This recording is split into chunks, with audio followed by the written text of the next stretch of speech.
ತುಂಬ ಸುಲಭವಾಗಿ ಪಾಸ್ತಾ ಮನೆಯಲ್ಲೇ ಮಾಡೋಣ. ಮಕ್ಕಳಿಗಂತೂ ತುಂಬಾ ಇಷ್ಟ ಆಗುತ್ತೆ ಇದು. ಹಾಗಾಗಿ ಮನೆಯಲ್ಲೇ ತುಂಬ ಸ್ವಲ್ಪ ಕಡಿಮೆ ಮಸಾಲೆನ ಯೂಸ್ ಮಾಡಿಬಿಟ್ಟು ಇವತ್ತು ಮಾಡ್ತಾ ಇದ್ದೀನಿ. ಮಕ್ಕಳು ಸ್ಕೂಲಿಂದ ಬಂದಾಗ ನಾನು ಬಿಸಿ ಬಿಸಿ ಈ ರೀತಿಯಾಗಿ ಮಾಡಿಕೊಡ್ತೀನಿ. Hi friends, welcome back to my channel Renu's ರೆಸಿಪಿಗೆ ತಮ್ಮೆಲ್ಲರಿಗೂ ಸ್ವಾಗತ. ಇವತ್ತು ಮಕ್ಕಳು ಪಾಸ್ತಾ ಕೇಳಿದರು, ಹಾಗಾಗಿ ಸ್ಕೂಲಿಂದ ಬಂದಮೇಲೆ ಮಾಡಿಕೊಡ್ತೀನಿ ಅಂತ ಹೇಳಿದ್ದೆ. ಹಾಗಾಗಿ ಈ ರೀತಿಯಾಗಿ ಮಾಡ್ತಾ ಇದ್ದೀನಿ. ಇಲ್ಲಿ ಒಂದು ಪಾತ್ರೆಯಲ್ಲಿ ನಾನು ಬಿಸಿ ನೀರು ಕುದಿಲಿಕ್ಕೆ ಇಟ್ಟಿದ್ದೆ. ಸೊ ಒಂದು ಅರ್ಧ ಕಪ್ಪಷ್ಟು ಪಾಸ್ತಾ ಹಾಕಿದ್ದೀನಿ. ಸ್ವಲ್ಪ ಉಪ್ಪು ಹಾಕಿದೆ, 1 ಸ್ಪೂನಷ್ಟು ಎಣ್ಣೆ ಹಾಕ್ಬಿಟ್ಟು ಇದನ್ನು ಕರೆಕ್ಟಾಗಿ ಒಂದು 15 ನಿಮಿಷ ಕರೆಕ್ಟಾಗಿ ಕುದಿಲಿಕ್ಕೆ ಬಿಡೋಣ. ಮೀಡಿಯಂ ಫ್ಲೇಮಲ್ಲಿ ಚೆನ್ನಾಗಿ ಕುದಿಬೇಕು. ನಾವು ಹಾಕಿರೋ ಪಾಸ್ತಾ ಒಂದು ಅರ್ಧ ಕಪ್ಪಷ್ಟಿದೆ, ಆದರೆ ಇದು ಆಮೇಲೆ ಇದ್ರೆ ಡಬಲ್ ಆಗುತ್ತೆ. ಚೆನ್ನಾಗಿ ಕುದ್ದ ಮೇಲೆ ತೋರಿಸ್ತೀನಿ ನಿಧಾನಕ್ಕೆ. ಮುಂದೆ ನೋಡಿ, ಮೊದಲು ಅದು ಕಾಣಿಸ್ತಾನೆ ಇರಲಿಲ್ಲ, ಈಗ ಅದರ ಡಬಲ್ ಕ್ವಾಂಟಿಟಿಲಿ ಆಯಿತು. ನೋಡಿ ಎಷ್ಟೆಲ್ಲ ಪಾತ್ರೆ ತುಂಬ ಕಾಣಿಸ್ತಾ ಇದೆ. ಈ ರೀತಿಯಾಗಿ ಪಾಸ್ತಾ ಚೆನ್ನಾಗಿ ಬೇಯಿಸ್ಕೋಬೇಕಾಗತ್ತೆ.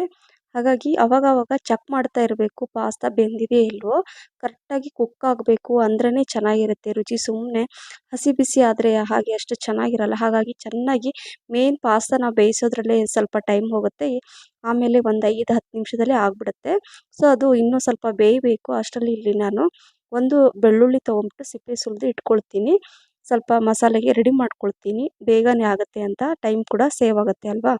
ಮಕ್ಕಳು ಬೆಳಗ್ಗೆ ಸ್ಕೂಲಿಗೆ ಹೋದಾಗ ಸಾಯಂಕಾಲ ಬಂದ ತಕ್ಷಣ ಏನಾದರೂ ರುಚಿ ರುಚಿ ಕೇಳ್ತಾ ಇರ್ತಾರೆ. ಆವಾಗ ನಾವು ಈ ರೀತಿ ಮಾಡಿಕೊಡೋದು ಒಳ್ಳೆಯದು. ಕೆಲವೊಂದು ಸಲ ನೋಡಿ, ಪಾಸ್ತಾ ನಿಮಗೆ ತೋರಿಸ್ದೆ, ಈಗ ಕರೆಕ್ಟಾಗಿ ಕುಕ್ ಆಗಿದೆ ಇದು, ನಾನು ನೋಡಿದೆ.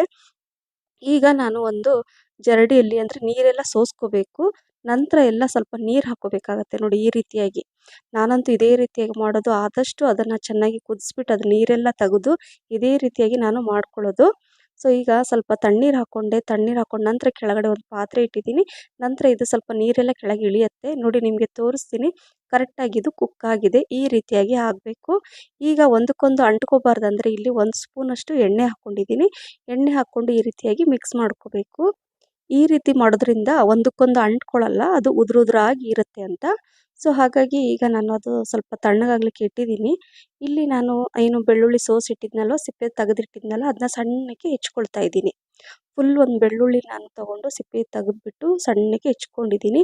ಮೇನ್ ಈ ಬೆಳ್ಳುಳ್ಳಿ ಫ್ಲೇವರ್ ತುಂಬ ಚೆನ್ನಾಗಿರುತ್ತೆ. ಹಾಗಾಗಿ ಒಂದು ಈರುಳ್ಳಿ ಕೂಡ ನಾನು ಉದ್ದಕ್ಕೆ ಕಟ್ ಮಾಡಿ ಇಟ್ಕೊಂಡಿದ್ದೀನಿ. ಹಾಗೆ 4-5 ಹಸಿಮೆಣಸಿನ್ಕಾಯಿ. ಈಗ ಇಲ್ಲಿ ಕಡಾಯಿ ಇಟ್ಕೊಂಡಿದ್ದೀನಿ. ನಾನು ಗ್ಯಾಸ್ ಫ್ಲೇಮನ್ನು ಆನ್ ಮಾಡಿಬಿಟ್ಟು ಇದರಲ್ಲಿ ಸ್ವಲ್ಪ ಎಣ್ಣೆನ ಹಾಕ್ಕೋಬೇಕಾಗತ್ತೆ. ಒಂದು 5-6 ಸ್ಪೂನಷ್ಟು ಎಣ್ಣೆನ ಹಾಕ್ಕೊಳ್ಳಿ. ಈಗ ಎಣ್ಣೆ ಬಿಸಿ ಆಗೋ ನಂತರ, ಎಣ್ಣೆ ಬಿಸಿ ಆದಮೇಲೆ ಸ್ವಲ್ಪ ಸಾಸಿವೆ, ಸ್ವಲ್ಪ ಜೀರಿಗೆ, ಮತ್ತು ಬೆಳ್ಳುಳ್ಳಿ ಕಟ್ ಮಾಡಿದ್ನಲ್ವ, ಸೊ ಆ ಬೆಳ್ಳುಳ್ಳಿನ ಇದರಲ್ಲಿ ಒಗ್ಗರಣೆಗೆ ಹಾಕ್ಕೋಬೇಕಾಗತ್ತೆ. ಸೊ ಈ ರೀತಿ ಹಾಕಿ ಚೆನ್ನಾಗಿ ಎಣ್ಣೆಲಿ ಫ್ರೈ ಮಾಡ್ಕೋಬೇಕು. ನಂತರ ಕಟ್ ಮಾಡಿರುವಂಥ ಹಸಿಮೆಣಸಿನ್ಕಾಯಿ ಹಾಗೆ ಈರುಳ್ಳಿ ಇದೇ ರೀತಿಯಾಗಿ ಉದ್ದಕ್ಕೆ ಹೆಚ್ಕೊಂಡ್ಬಿಟ್ಟೆ ಹಾಕ್ಕೋಬೇಕು. ಹಾಗೆ ಅದು ಸ್ವಲ್ಪ ಫ್ರೈ ಆಗ್ತಾ ಇರುತ್ತೆ. ಇಲ್ಲಿ 1 ಟೊಮೆಟೊ ಹೆಚ್ಚಿಬಿಟ್ಟು ನಾನು ಇಟ್ಕೊಂಡಿದ್ದೀನಿ. ಸೊ ನೋಡಿ, ಈ ರೀತಿಯಾಗಿ ಈರುಳ್ಳಿ ಸ್ವಲ್ಪ ಹಸಿಯಾಗಿ ಇರಬೇಕು. ತುಂಬ ಕಲರ್ ಚೇಂಜ್ ಆಗೋ ತನಕ ಎಲ್ಲ ಫ್ರೈ ಮಾಡ್ಕೊಳ್ಳೋದು ಬೇಡ. ನಂತರ ಹೆಚ್ಚಿರುವಂಥ 1 ಟೊಮೆಟೊ ಇದರಲ್ಲಿ ಹಾಕ್ಕೊಂಡು ಇದನ್ನು ಕೂಡ 1 ನಿಮಿಷ ಎಣ್ಣೆಯಲ್ಲೇ ಈ ರೀತಿಯಾಗಿ ಫ್ರೈ ಮಾಡ್ಕೋಬೇಕು.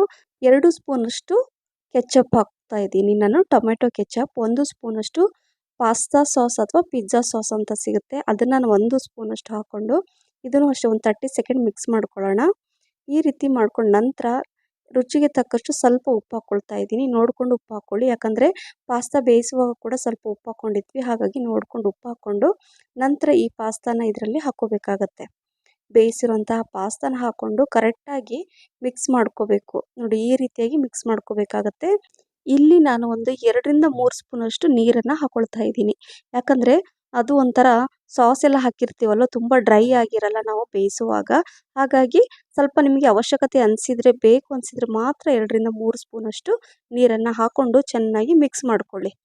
ಈ ರೀತಿ ಮಾಡಿಕೊಂಡು ನಂತರ ನಾನು ಇಲ್ಲಿ ಸ್ವಲ್ಪ ಪುದೀನ ಹಾಗೆ ಸ್ವಲ್ಪ ಕೊತ್ತಂಬರಿ ಸೊಪ್ಪನ್ನು ಕೂಡ ಹೆಚ್ಕೊಳ್ತೀನಿ.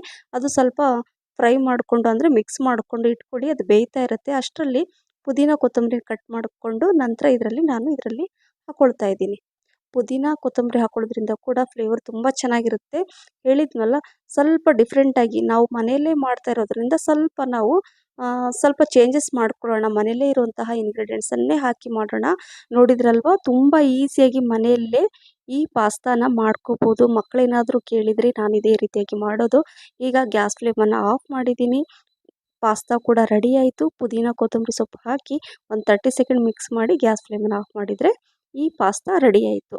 ಆ ಮನೆಯಲ್ಲೇ ಈ ರೀತಿಯಾಗಿ ಮಕ್ಕಳೇನಾದರೂ ಪಾಸ್ತಾ ಕೇಳಿದರೆ ಈ ರೀತಿಯಾಗಿ ನೀವು ಮಾಡಿಕೊಡಿ. ರೆಸ್ಟೋರೆಂಟ್ ಹೋಟ್ಲಿಗೆ ಹೋಗಿ ತಿನ್ನಿಸೋದಕ್ಕಿಂತ ಅವಾಗವಾಗ ನಾವು ಮನೆಯಲ್ಲೇ ಈ ರೀತಿ ಮಾಡಿಕೊಡೋದು ಒಳ್ಳೆಯದು ಅಂತ ನಾನು ಅನ್ಕೊತೀನಿ. ಯಾಕಂದರೆ ಈಗ ಮಕ್ಕಳೆಲ್ಲ ಕೇಳಲ್ಲ, ಸುಮ್ಮನೆ ಹೋಟ್ಲಲ್ಲಿ ಹೋಗಿ ತಿನ್ನಿಸೋದಕ್ಕಿಂತ ಬೆಟರ್ ನಾವು ಈ ರೀತಿಯಾಗಿ ಮನೆಯಲ್ಲಿ ಹೈಜಿನಿಕ್ಕಾಗಿ ಮಾಡಿಕೊಡೋದು. ಏನಂತೀರಾ? ಸೊ ನೋಡಿ, ನಾನು ನನ್ನ ಮಕ್ಕಳಿಗೆ ಸ್ಕೂಲಿಂದ ಬಂದಾಗ ಬಿಸಿ ಬಿಸಿ ಈ ರೀತಿ ಪಾಸ್ತಾ ಮಾಡಿ ಅವರಿಗೆ ಕೊಟ್ಟೆ. ತುಂಬ ಎಂಜಾಯ್ ಮಾಡಿ ತಿಂದರು. ಈ ರೆಸಿಪಿ ನಿಮಗೆ ಇಷ್ಟ ಆದರೆ ಲೈಕ್, ಶೇರ್, ಕಮೆಂಟ್ಸ್ ಮತ್ತು ಸಬ್ಸ್ಕ್ರೈಬ್ ಮಾಡೋದನ್ನು ಮರಿಬೇಡಿ. ಹಾಗೆ ನಿಮ್ಮ ಫ್ರೆಂಡ್ಸ್ ಮತ್ತು ಫ್ಯಾಮಿಲಿ ಕೂಡ ಶೇರ್ ಮಾಡಿ. ಫೇಸ್ಬುಕ್ ಪೇಜನ್ನು ಫಾಲೋ ಮಾಡೋದು ಮರಿಬೇಡಿ. ಮತ್ತೆ ಸಿಗ್ತೀನಿ. Thank you for watching. Bye. Take care.